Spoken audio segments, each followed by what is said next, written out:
Don't forget to click the subscribe button, comment down below, like this video, and click the bell icon to be notified.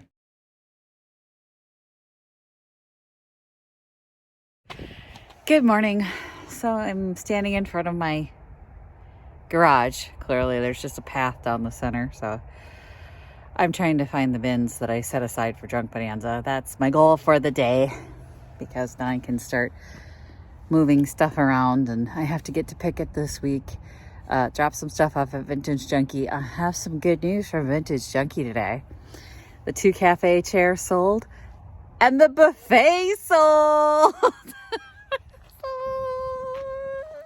We're all so happy, you guys. The buffet sold. I was like, if it doesn't sell this week, I'm going to lower the price, and it sold. I had one really good day of smalls. I now sold 2 significant furniture pieces for me. I'm so excited, you guys. This is going to be a good month at Vintage Junkie. So I was feeling really upset and depressed until I just saw that. I was having a down day because I woke up with an anxiety attack, and I don't know why. It wasn't prompted by anything. It was literally out of my sleep.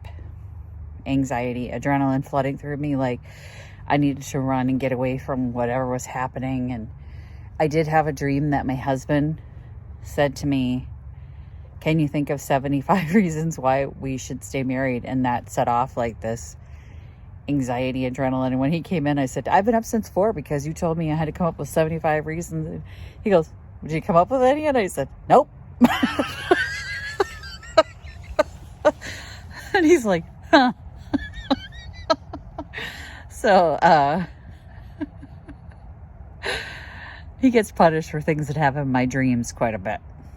So hasn't been for a while. This was the only time. This is the first time in a long time that I've woken up from a dream and been really upset with him. But I think that set off the anxiety attack, because the Stacy in my dream went, "I'm gonna have to find a new place to live, and I can't even afford an apartment. And how am I gonna get the dog and the cats?" And I mean, it was like crazy weird. And then all morning long, it was just flooding. My whole body was flooded with adrenaline from this anxious feeling that didn't actually come from anything. So yay, Hashimoto's, thanks for that. So hopefully we get that taken care of in May. I'm going in the garage here because my neighbors think I'm crazy enough as it is. But I have some bins in here that I literally set aside just for Junk Bonanza. I can see one right there. I think I see the other one right there. But I want to make sure I get those pulled out and ready to go. I've got the garden-y stuff that I picked up from Dad out there.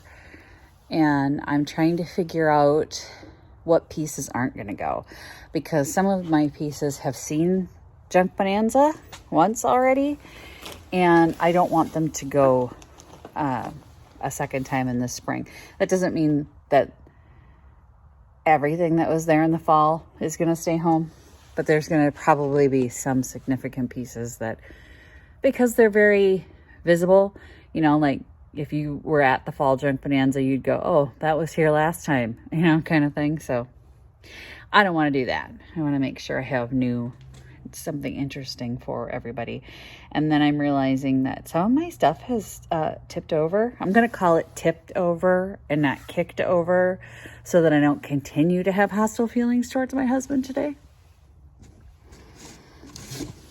What's in this box?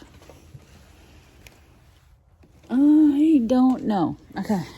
It's not what it says on here, and I didn't think it would be. It says Christmas stockings and pillows, and I went,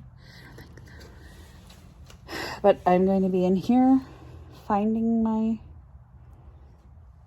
way for Junk Bonanza, what I want to do.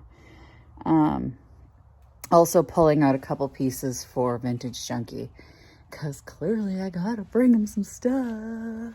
I wish I had more furniture to bring them at this point, but I don't have any finished, and I won't until after Junk Bonanza. And at the moment, I'm wishing Junk Bonanza was over.